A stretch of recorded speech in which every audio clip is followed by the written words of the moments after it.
Hola, ¿cómo están todos? Soy José Jerez de Mirada Generacional. Bienvenidos a este primer capítulo del podcast del mismo nombre. Espero que estén todos muy bien. Antes de empezar, les quería agradecer enormemente que siguieran este canal y compartieran el contenido que estaremos ofreciendo para ustedes y así llegará a más personas que se interesen sobre estos temas. En el capítulo de hoy voy a estar conversando con la autora del libro, este libro, Desde las calles a la moneda, liderazgo estudiantil y transformación política del Chile contemporáneo, de Riel Editores, el cual nos brinda un diagnóstico sociológico a nivel general de la historia de las movilizaciones en Chile, específicamente desde la vuelta a la democracia, el año 1989, y pasando por los movimientos estudiantiles más grandes que fueron el año 2006 y el año 2011.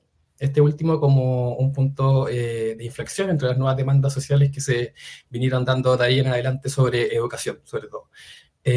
Bueno, en este punto me parece muy relevante, antes de comenzar, contar con este tipo de información que nos entrega la autora, ya que si bien muchos de nosotros vivimos lo que se evidencia en el texto, ya existen nuevas generaciones de jóvenes que no conocen la historia política reciente de Chile y sobre todo para entender los hechos ocurridos el año 2019 y los posteriores procesos constitucionales que fueron rechazados. Por eso pienso que es crucial poder esclarecer y realizar algunos análisis de los hechos ocurridos en los últimos 30 años de Chile, conformado ya como una democracia moderna, podríamos decir, y en ese sentido este libro aporta nuevos elementos para entender los años actuales y, por qué no, los futuros acontecimientos que puedan venir en nuestro país. Por tal motivo, el día de hoy me acompaña la autora del libro, como comenté anteriormente, Camila Ponce, quien nos acompaña también de forma telemática desde Alemania. Hola Camila, ¿cómo estás? Y muchas gracias por tu tiempo y estar aquí en Mirada Generacional y hablar un poco sobre tu libro. Hola José, muchas gracias por la invitación. Feliz de estar compartiendo hoy día con ustedes, con el público, contigo, sobre este libro que, bueno, tuve la ocasión de poder presentar en Chile el periodo que estuve hace unas semanas atrás. Y fue muy provechoso también poder ir a Argentina y poder conversar del libro y ver también distintas perspectivas y cómo observan la situación desde Chile, de Chile desde afuera también. Entonces es interesante ver las miradas distintas que se pueden dar desde un objeto que es el libro en este caso, desde distintos lugares. Así que bueno, feliz también de poder presentarlo vía online con ustedes el día de hoy. Muchas gracias, Camila. Bueno, antes que todo, me gustaría comentar que Camila Ponce es investigadora postdoctoral en el Center of Near and Middle Eastern Studies de la Philipp Universidad de Marburgo, Alemania. Camila obtuvo su doctorado en Sociología en el CESPRA de la Escuela de Estudios Superiores en Ciencias Sociales de París. Además cuenta con un máster en Políticas Comparadas, Convención en América Latina de Ciencias po París y una licenciatura en Sociología de la Universidad Católica de Chile. Durante su carrera ha ejercido como profesora e investigadora en diversas situaciones académicas, entre las que se incluye la Universidad Central, y sus investigaciones se centran en temas relacionados con las juventudes, los movimientos sociales y el extractivismo. Bueno, Camila, quería empezar refiriéndome al análisis crítico y reflexivo que menciona enmarcado en la teoría sociológica y política de diversos intelectuales, digo, sobre todo franceses, donde es posible interpretar al movimiento estudiantil como un actor proactivo y de acciones que mediante discursos de distintos factores complejos, por así decirlo, no solo se busca representar las demandas específicas, sino también contribuir a la reconfiguración de la dinámica social y de sus pilares fundamentales. En ese sentido, quería preguntarte sobre esta reactivación de los movimientos estudiantiles luego de la vuelta a la democracia en los años 90. ¿Cómo fue ese primer periodo, si nos pudiera explicar?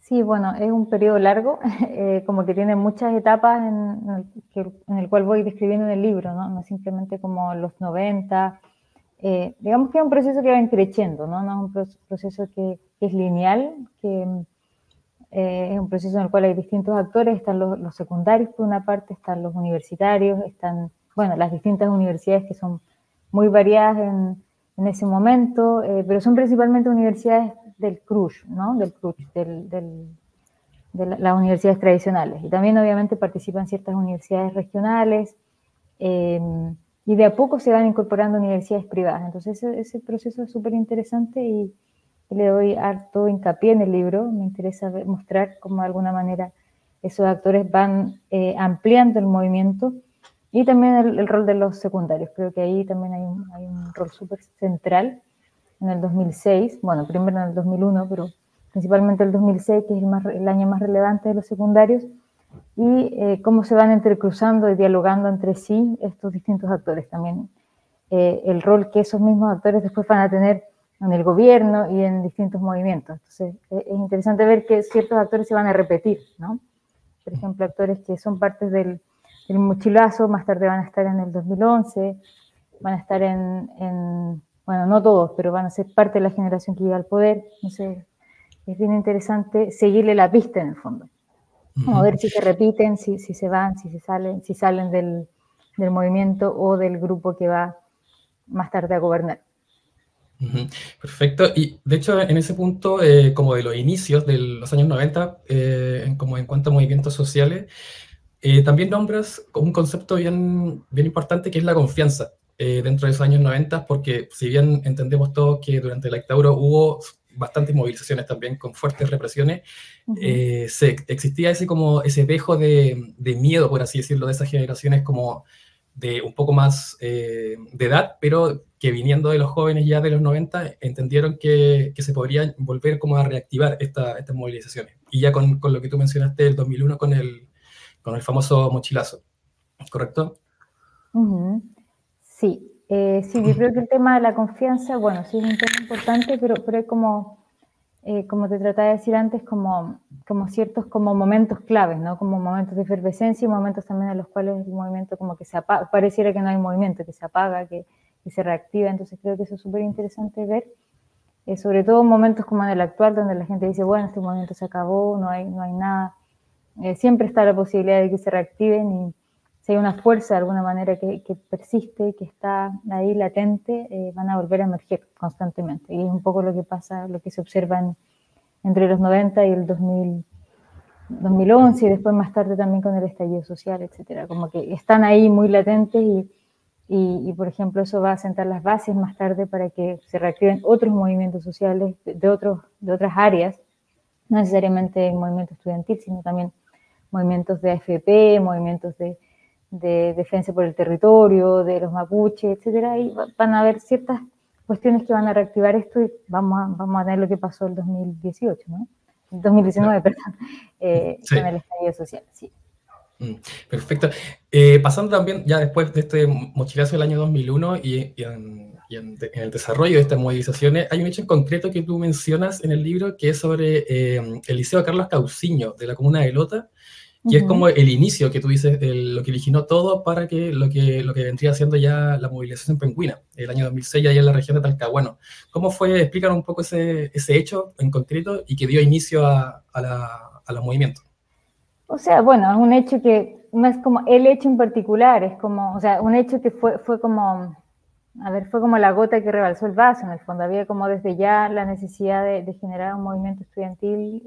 De hecho, cuando entrevisto a Karina Delfino, por ejemplo, ella me comenta que, bueno, era un tema que venían trabajando desde antes, que, en fin, como que estaba la necesidad de generar estos movimientos por cuestiones varias, ¿no?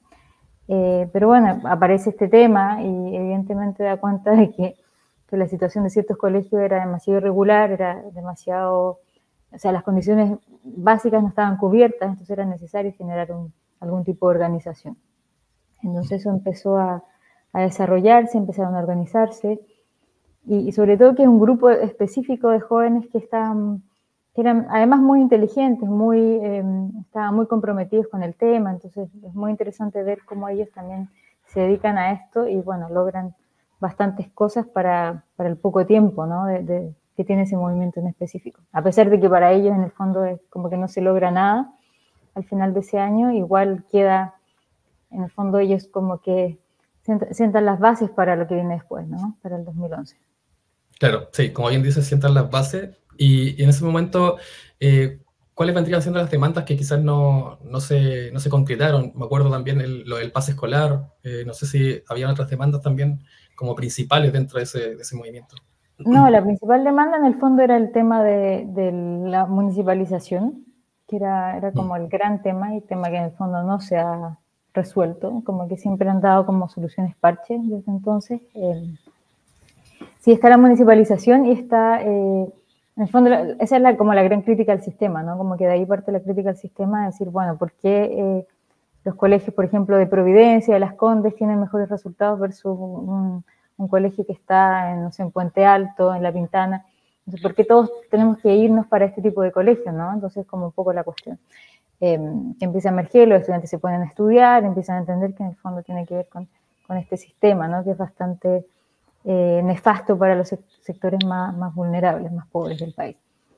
Entonces ahí también empieza toda la crítica al sistema y se empiezan también a incorporar los estudiantes universitarios. Entonces es bien interesante ver cómo empieza toda la crítica al sistema en general, ¿no? Y eso empieza como a expandirse y decir, bueno, en el fondo tenemos una constitución nefasta que en el fondo como que instala este modelo educativo, este modelo también educativo de universidades privadas que van a lucrar, etcétera, y ahí empieza todo este debate, ¿no? Como sistema neoliberal y también la crítica a la Constitución, que más tarde lo vamos a ver graficado en las demandas del estallido. Entonces, pero como te digo, eran temas que no son nuevos, o sea, son cuestiones que ya estaban presentes desde el movimiento estudiantil. Entonces, sí, como por ahí se empieza, por ejemplo, a decir, bueno, vamos a hacer ¿cómo se llama? Una especie como de consulta ciudadana. Sí. En el fondo, consulta ciudadana no es ciudadana, es como una consulta para los estudiantes, porque al final no van a votar el resto de la población, van simplemente estudiantes, pero ellos hacen esas consultas para decir, bueno, queremos o no una nueva constitución. Y eso lo empiezan a hacer en 2011, por ejemplo. Claro. Es igual interesante. A eso también, sí, a eso quería llegar después ahora con la siguiente pregunta. Claro, tú mencionas ahí que luego viene el punto de inflexión más importante, de que el año 2011, con un movimiento estudiantil mucho más transversal, sumado a la educación superior, los universitarios, antes eran solamente los secundarios, ahora se suman y también otras organizaciones como el Colegio de Profesores, etcétera, también profesores de la academia, y que se suman a estas demandas y a estas organizaciones. ¿Cómo se configura este escenario del año 2011 y cuáles son las demandas que se van desarrollando en ese año? O sea, en ese año las demandas principalmente, bueno, son como bien de eslogan, ¿no? Como el no al lucro en la educación superior, educación gratuita y de calidad, y el tema de los endeudados, ¿no? Que queda como pendiente, que hoy día de nuevo vuelva a salir a la palestra, pero eran como las grandes temáticas, ¿no? De hecho, ellos empiezan como hay unas páginas súper interesantes que después desaparecieron, estuvieron poco tiempo online, pero era como tu deuda, ¿no? Y la gente ponía cuánto debía el sistema de educación superior, entonces ahí se sumaban, empezaron a hacer como cálculos de cuánto era necesario para poder pagar la educación de todos los chilenos y de todos los estudiantes, en el fondo, no todos los chilenos, la gente joven en el fondo que estaba en el momento de estudiar. Y ahí surgió todo este tema de del genkidama, de las besatones, ¿no? Y por eso estaba este número clave, ¿no? Las 1.800 horas, que era en el fondo la cantidad de dinero que era necesario tener para poder, en el fondo, pagar esta educación, ¿no? Entonces era interesante ver que en el fondo parece un número enorme, pero si lo comparas con la cantidad de dinero que se entrega, por ejemplo, para los militares, por ejemplo, no representa realmente nada, era como el 1%, no sé, estaban los cálculos exactos en ese momento, están en el libro, no me acuerdo de memoria, pero en realidad no es un número no es un monto tan elevado. Entonces, ese debate es bien interesante, sobre todo porque ahí se explica bastante bien, en el fondo, las historias de la gente que está endeudada, ¿no? Que tiene una deuda mayor a la de una casa, por ejemplo, ¿no? Si hay gente que hoy día no puede, en el fondo, pagar, tratar de invertir en una casa, pedir un crédito inmobiliario. Entonces es un tema bastante complejo, ¿no? En ciertas personas, ciertos jóvenes en ese minuto, ¿no?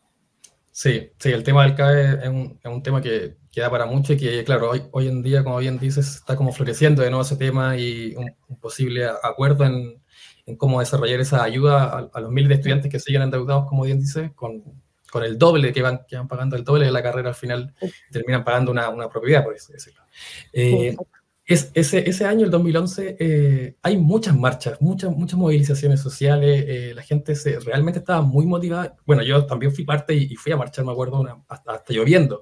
Me acuerdo que fui a marchar la marcha de los paraguas, que así decía. Pero en ese mismo contexto, bueno, estaba Piñera, el gobierno de Piñera 1, que empezó el año 2010, justo en el segundo año ya de su gobierno, y también pasan, en el libro también cuentas esta crisis de diálogo, de debate, de estas relaciones más o menos asimétricas, que siempre lo catalogaban más del gobierno que desde la misma sociedad civil y los movimientos estudiantiles que tenían esas demandas.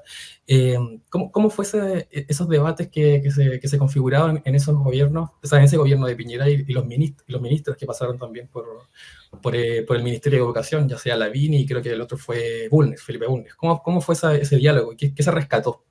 Y Harald Beyer, ¿no? Y sí, Lavín. Sí. Sí, mira, fue bien polémico en general. A mí, de hecho, me tocó en ese tiempo, yo estaba trabajando en el Ministerio de Educación y aparte estaba empezando a hacer mi tesis, entonces, bueno, no fue un momento como fácil de estar dentro, ¿no? Pero era interesante ver el proceso de cómo ellos veían el debate, ¿no? Como que había una total como inconsciencia de lo que estaba pasando fuera. O sea, hay muchos dichos de Piñera, ¿no? Como esto es una educación, es un bien de mercado en el fondo, ¿no? Era un poco como la problemática en el fondo, que eran como dos mundos que no se podían reconciliar. Por ejemplo, Lavín tenía acciones y era parte también del consejo, creo, ya no me acuerdo en detalle, pero era parte de la universidad, de la UDD, ¿no? De la Universidad del Desarrollo. Entonces, bueno, era muy difícil como poder conciliar esos mundos, por ejemplo, para los estudiantes poder dialogar con alguien como Lavín, porque también había mucho rechazo a su figura. Él además no venía de ese mundo de la educación como tal, o sea, le costaba mucho entender las problemáticas de los estudiantes. Después ponen, bueno, a Bulnes, que es una persona que, bueno, es un abogado que tiene mucho más manejo con temas de negociación, y él sí trata de negociar bastante mejor. Ahí él ofrece varias cosas, el proyecto FED, el proyecto GANE, y bueno, por ahí trata de hacer algunas cosas que de todas formas como que no convencen nunca a los estudiantes, porque en el fondo no ataca el problema, ¿no? En un momento también tratan de hacer una suerte de municipalización distinta, hacerla más como inclusiva, más equitativa. Pero siempre son proyectos parche, ¿no? Siempre es como, bueno, vamos a dar becas, vamos a dar ciertos beneficios para estos sectores, pero siempre como una solución parche, ¿no? Y así, bueno, fueron avanzando en todo ese periodo y nunca realmente logran solucionar el conflicto, ¿no? Al final como que tiene la suerte en el fondo del gobierno de Piñera porque se muere, se cae la avioneta, ¿no? Donde va... Sí, eso es un punto bien importante sí, que, claro, que es que como que amaina un poco lo que es el movimiento, que impacta mucho el país ese evento. Claro, Sí. ahí como que la gente dice, bueno, ya basta, no sé qué, como que se acabó, y ahí pierden total fuerza y realmente como que todo se empieza a apagar, ¿no? Por una cuestión súper absurda, pero en el fondo... Bueno, que los medios también ayudaron en eso. ¿Cómo? Que los medios de comunicación igual ayudaron en eso. Claro, tal cual, claro, como estos jóvenes que no tienen conciencia y salen a marchar como en medio de una catástrofe, y es un poco Claro. lo que se dice, ¿no? Y sí, es un poco problemático ese momento y un poco triste, porque ya de alguna manera tenían ciertas cosas más o menos como logradas, pero de alguna manera todo se empieza como a caer. De hecho, ahí aparecen entrevistas de gente que dice, por ejemplo, Crispy, que dice que en el fondo ya estaba todo como casi que lo tenían todo resuelto. Pero no es verdad, o sea, no, por ninguna parte eso iba a estar solucionado. Cuestiones como la gratuidad, el lucro, eran cuestiones que no tenían por dónde. O sea. Sí, perfecto. Bueno, eso es como la primera parte, si uno como que estructura el libro y después entras a una especie de, bueno, ahí realizas entrevistas y empiezas a analizar sobre todo cómo llegaron estos personajes que se iniciaron ahí en el movimiento estudiantil de 2011, como los que están ahora actualmente en el gobierno, que es el Frente Amplio, por así decirlo, y otros actores más, pero principalmente el presidente, Gabriel Boric, Camila Vallejo y Giorgio Jackson. Y en ese sentido...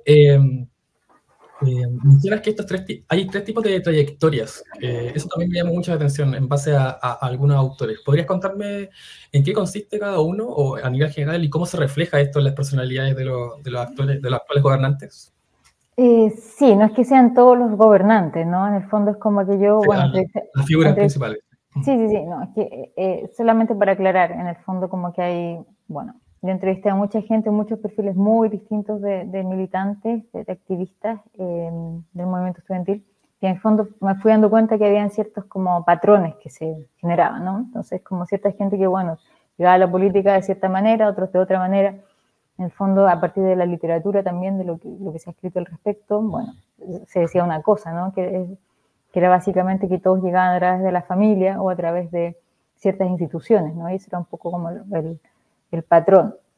En el fondo me di cuenta que habían como ciertos perfiles que eran básicamente los más tradicionales, gente que venía básicamente de partidos, que eran los que venían a través de la familia, pero después habían otros que llegaban por otras razones, y, por ejemplo, a través de la cultura punk, la cultura, de hecho, el mismo movimiento estudiantil, como ciertas experiencias, ¿no? De ir a una toma, de ir a vivir un paro, ese tipo de cosas como que los marcaban de manera importante.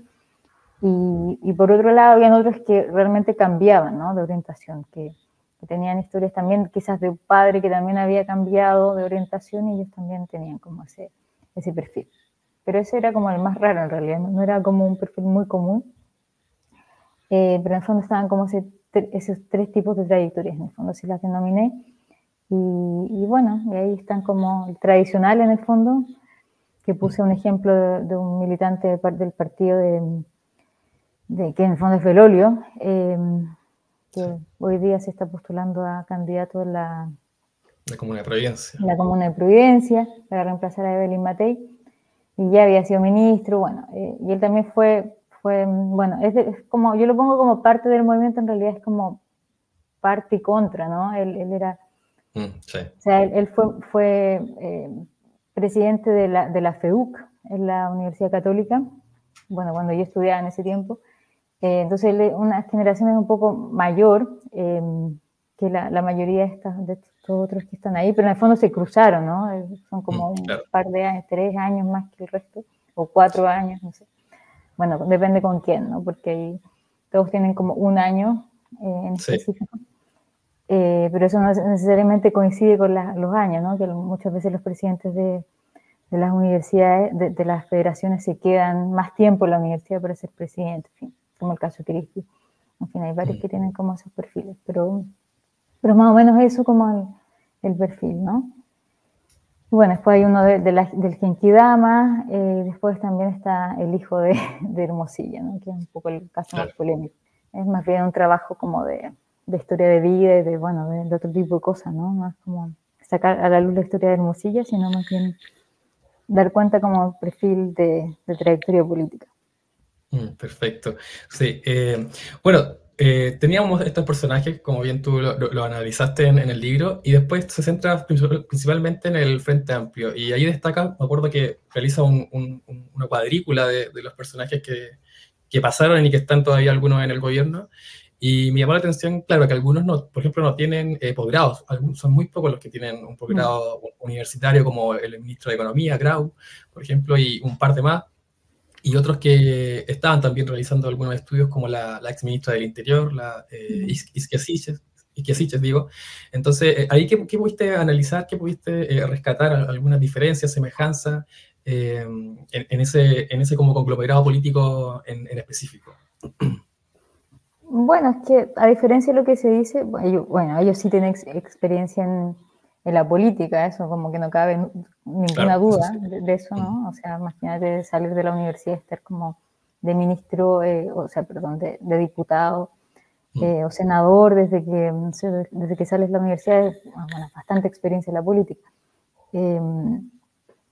A diferencia de los otros, de los que sí hicieron posgrados, ahí hay como perfiles distintos en el fondo que de alguna manera se van complementando, y creo que en ese sentido, o sea, evidentemente hay una falta de experiencia en el mundo externo, ¿no? Fuera de esos espacios, quizás como en las políticas públicas, quizás como en cuestiones como más territoriales, que no tengan que ver con la política. Sí falta esa experiencia, está claro, por un tema también etario, es normal que eso ocurra, pero lo interesante es que, es como un poco una reproducción de los políticos anteriores, ¿no? O sea, un poco lo que se observa en el texto, lo que observé en general, es que no hay como una gran diferencia con los perfiles como de la Concertación y los anteriores, ¿no? Que en el fondo sigue siendo una élite finalmente la que está gobernando, y los que los que me interesaba, por ejemplo, buscar, que sí, de repente los encontraba en algún tipo de cargo, pero mucho más, como menos visible, menos importante, son esos otros, ¿no? Esos que estaban, que tenían algún tipo de liderazgo en universidades privadas, o que tenían como, no sé, como otros roles, ¿no? Como por fuera.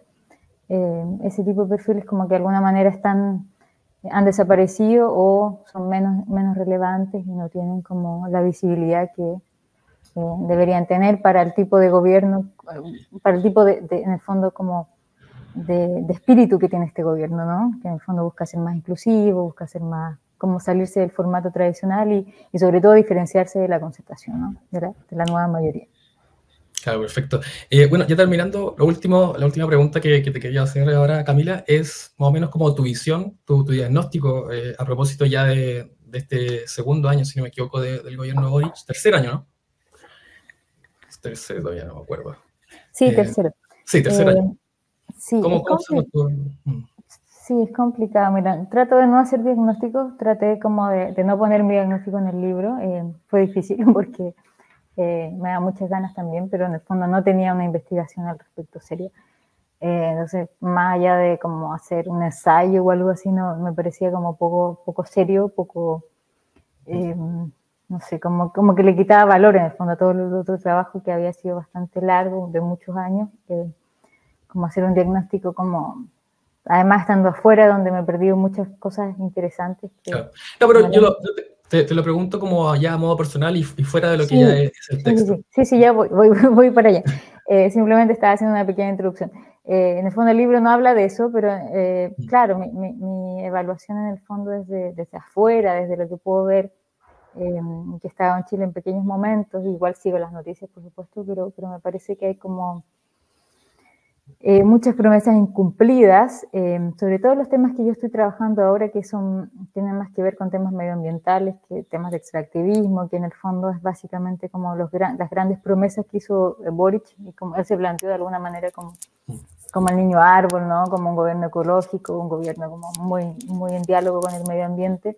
Me parece que ahí hay como una gran deuda, una deuda muy grande, sobre todo con ONGs, con grupos medioambientales que están trabajando por generar cambios desde ahí. Me parece que hay una deuda enorme. De hecho, me parece que ha sido un gobierno más bien extractivista, o sea que están en el fondo haciendo alianzas con los chinos, con un montón de otras empresas que en el fondo no han hecho más que dañar el medio ambiente. Me parece que hay una deuda. Después, con el tema de los deudores de la educación, también es un tema tremendo, ¿no? O sea, un tema que también era parte de las promesas iniciales y que en el fondo no supieron destrabar el tema, me parece. O sea, si bien la derecha no les ha ayudado en nada, o sea, ha sido más bien entrabar cuestiones que en el fondo se podrían haber solucionado fácilmente, ellos tampoco han sido muy hábiles para poder solucionar ese tipo de cosas. Entonces me parece que es complejo, no han sabido cómo manejar de alguna manera, negociar, ¿sí?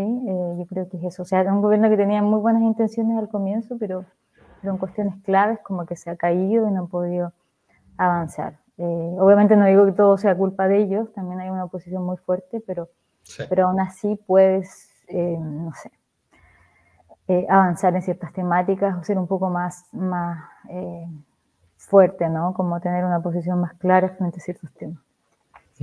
Sí, sí, totalmente de acuerdo. Yo creo que, claro, hubo del programa principalmente del presidente y de la coalición que de alguna manera se ha caído en ciertos aspectos, puntos centrales, pero que ahora, como ya tercer año, creo que están como tratando de profundizar esas demandas que estaban en su programa y que las puedan concretar como con reforma, la reforma previsional, el mismo tema del CAE, etcétera.